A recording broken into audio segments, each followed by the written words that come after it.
இலை மலர்ந்தால் ஈழ மலரும் யார் சொன்னா? மலர்ந்ததா? அதை பத்தி திரு சீமான் கவலைப்பட்டாரா? இலை மலர்ந்தால் ஈழ மலர், இங்கே இலை மலர்ந்தால் அங்கே ஈழ மலருங்கிறது அந்த நேரத்தில், தேர்தல் நேரத்தில் இனம் கொல்லப்பட்டு இருக்கும்போது அம்மையார் ஜெயலலிதா மட்டும்தான் நான் ராணுவத்தை அனுப்பி ஈழம் அடைவேன்னு சொன்னாங்க.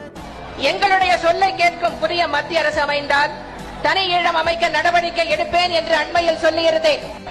சண்டை நடந்து கொண்டிருந்தது. அப்ப வந்த பிறகு ராணுவம் அனுப்ப முடியுமா? ஒரு மாநில முதலமைச்சர் ராணுவத்தை அனுப்ப முடியுமா? ஏங்க அதுக்கு காங்கிரஸ் கட்சிக்காரங்க கேட்டாங்க, நீங்கள் பாகிஸ்தானுக்கு எப்படி ராணுவத்தை அனுப்பி பங்களாதேச பிரிச்சியலோ அப்படிதான் நானும் செய்வேன்னு பதில் பேசினாங்க. இந்த அம்மாவுக்கு சர்வதேச சட்டம், இன்டர்நேஷனல் லா தெரியவில்லை. எப்படி இலங்கையில் தனி ஈழம் அமைக்க முடியும்? இலங்கை என்ன இந்தியாவின் மாவட்டமா, காலனியா என்று அவர் வினவியிருக்கிறார். இதிலிருந்து இவருக்குத்தான் விவரம் புரியவில்லை என்பது தெரிகிறது.